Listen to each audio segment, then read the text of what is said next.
interested in you because she thinks you're the chosen one. But I am the chosen one. Okay, sorry. Kidding. Okay, before you guys absolutely destroy my like to dislike ratio on this video, just hear me out, and I'll hopefully provide a few valid reasons of why I am not a fan of Harry Potter. Just to get this out of the way before I begin, I won't be attacking or discussing any of the actors, performances, visual effects, score, cinematography, sets, or costume design in the films. I will only be discussing my issues with the plot and storyline of the Harry Potter movies, as I have only read the first 3 books in the series and can't provide a good analysis of the source material. So now that long-winded intro is out of the way, let me explain why Harry Potter is undoubtedly the most overrated piece of fantasy ever made. To start, any good story has to have a good protagonist, and herein lies the issue. Harry Potter is an awful protagonist. Now, some people who also don't care for the Harry Potter series claim that he is a Mary Sue, but I disagree. He still has issues and struggles that he has to go through, but none of those flaws are fleshed out well and lack almost any emotional depth. Over the course of the 8 movies in the main series, Harry does almost nothing to help himself or improve any of his abilities to fight Voldemort, relying entirely on magical MacGuffins like the Sorting Hat in the second film to just magically give him the Sword of Gryffindor, or Dumbledore's Phoenix to save him, with his identity as the Chosen One being the only reason he is still alive. None of these attributes are earned, just served up to him on a silver platter, diminishing the impact of his journey as a hero. On top of this apparent lack of growth across the films, he goes and makes himself more unlikable by actively putting other characters in harm's way with his admittedly impressive lack of foresight in any matter or action that he takes. Everyone in these films are caricatures, lacking almost any depth, especially when it comes to any of the side characters portrayed in the movie, like his abusive uncle and aunt as the very cliché child abusers with a lack of sympathy for the protagonist, or even the Weasley parents filling the supportive parent stereotype. Just because you are a children's story doesn't give you an excuse to have lazy or bad writing. Hermione and Ron fill the typical smart and goofball sidekick roles, with Dumbledore being the beloved headmaster character. Now, I don't expect for every character in this world to have an impactful character arc or story, but when almost every character lacks all of these characteristics, it calls into question the ability of the creators to make a good character.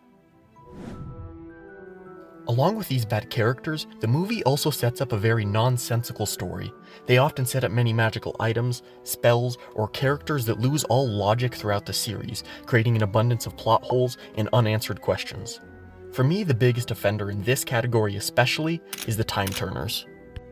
Why on God's good green earth would a magical device of that caliber be given to a third-year student purely for academic reasons? Let's just imagine you had a supercar that you could use at any time. It's incredibly powerful and fun to drive, but instead of using it, you leave it locked in a garage for the entire time you own it. That's the equivalent of the Time Turner. All of these magical objects are randomly inserted into the story to further the plot without any foresight at the ramifications to the greater story. Apart from the Prisoner of Azkaban, the Time Turner is never used again in any meaningful way, even when a device that can literally turn back time would be incredibly useful. I know that there are consequences to using the Time Turner, and it should only be used as a last resort, but come on, you would think that the end of the wizarding world as a whole would be a dire enough circumstance to use such a device.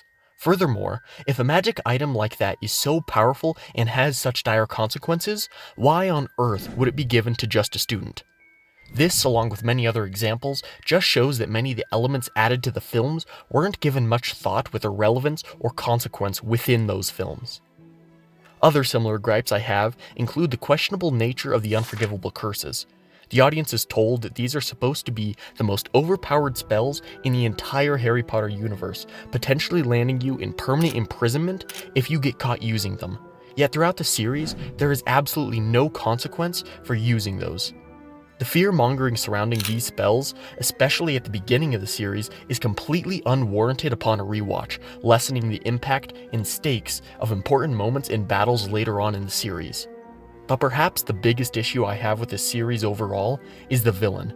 Voldemort is quite possibly the least intimidating antagonist I've ever seen.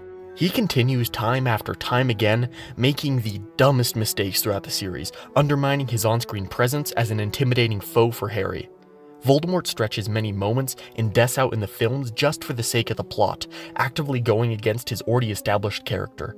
For example, in The Goblet of Fire, he has a golden opportunity to kill Harry, but instead of acting on his merciless and ruthless nature that has already been shown, he just randomly decides that he wants to duel him instead, giving Harry a way to escape in order to pump out more movies, which only means one thing: more money for Warner Brothers. Also, what is Voldemort's motivation? As far as I can tell, there really isn't one, unless it is stated in the novels. Every character in these movies is black and white, with everything that Harry does being good and everything Voldemort does being bad, lacking all sense of nuance and complexity in the story. There are only a few exceptions to this shown in the films, like Snape and Dumbledore, which are coincidentally some of the only characters I actually like. On top of this, every time I criticize these movies, I always get the same response: "Oh, if you read the books you would enjoy the movies more." And while I don't disagree, any actually good movie should be able to stand on its own achievements as a strong story instead of relying on the books to be good. If anyone picks up the Lord of the Rings movies, for example, even if they haven't read the books, they will agree that they are phenomenal movies, which just isn't true in most cases when it comes to Harry Potter. For a story to actually be good, you should be able to pick it up at any time or at any point in life and be able to enjoy it. But as I have asked more and more people who weren't introduced to Harry Potter as a kid, a trend starts to emerge. Anyone who hasn't seen the movies or read the book when they were a kid will almost always agree that they are mediocre at best, which kinda shows that the reason these films are so successful is their reliance on nostalgia rather than world building or skill at writing a well fleshed out world and story. But by far my biggest concern within the series revolves around what can only be described as a laughably inconsistent magic system. The rules governing the magical arts are initially introduced with a semblance of structure, with emphasis placed on the importance of pronunciation and precise wand movements for proper spellcasting. However, as the series progresses, these fundamental rules just happen to be discarded or conveniently overlooked. A glaring example of this occurs when in the first movie, viewers are guided through the intricacies of spellcasting, with even the slightest inconsistencies leading to consequences, establishing the significance of correct pronunciation and wand movement. Yet as the subsequent films came out, this once stringent framework completely crumbles, allowing magic users to effortlessly cast spells without adhering to the initially emphasized conditions. Furthermore, the very nature of magical abilities and their limitations seems to undergo a confusing transformation throughout the series. In one instance, magical beings are depicted as requiring specific incantations and proper wand articulation to unleash their powers, only to see later that these constraints inexplicably vanish in later narrative developments. Spells that were once presented as intricate or demanding become mere casual gestures for characters who at one point were required to follow those strict guidelines. Also, the wand, which was initially established as a conduit for the wizard's magical abilities, undergoes a baffling evolution in its role. What begins as an essential instrument for focusing and channeling magical energy becomes over time an accessory and a good merchandising opportunity, with instances of spellcasting transpiring without any apparent reliance on the wand, which used to be important.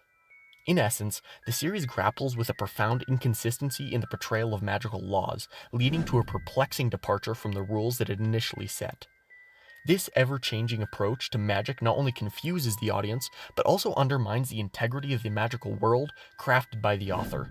The sporadic abandonment and establishment of magical norms in favor of narrative convenience serves to dilute the sense of wonder and coherence that an intricately defined magic system should ideally provide. The sole reason for the success of this franchise seems to be the exploitation of the innate human desire to feel special, a form of escapism preying on the most basic of human emotions. The Harry Potter series, while achieving widespread popularity, can be seen as a calculated ploy to capitalize on the universal yearning for individual significance. J.K. Rowling's narrative appears to be more of a commercially driven formula than a genuinely groundbreaking work of literature, strategically tapping into readers' vulnerability and the age-old craving for an exceptional destiny. The fantastical wizarding world becomes a convenient backdrop for an emotionally exploitative journey, transforming the series into a commercially successful but arguably hollow vessel for wish fulfillment. The saddest part is, the idea behind the story is genuinely good, but it gets ruined by the execution. The Harry Potter franchise, while initially holding the promise of an enchanting and immersive magical world, progressively succumbs to inconsistencies, plot holes, and a lack of narrative discipline. J.K. Rowling's concept of a wizarding universe teeming with mythical creatures, spells, and parallel realities captivated readers worldwide. However, as the series unfolded, the execution of this promising idea became increasingly haphazard. Subplots were left unresolved, characters underwent abrupt personality shifts, and the narrative coherence suffered as the storyline expanded. The potential for a truly transcendent fantasy experience is overshadowed by the frustration of witnessing a captivating concept undermined by its own uneven execution. Now, to wrap this all up, I don't completely hate the movies, just the rampant fanbase insistent that this is the greatest fantasy world ever, which is just objectively wrong. We all know who is the real GOAT of this genre.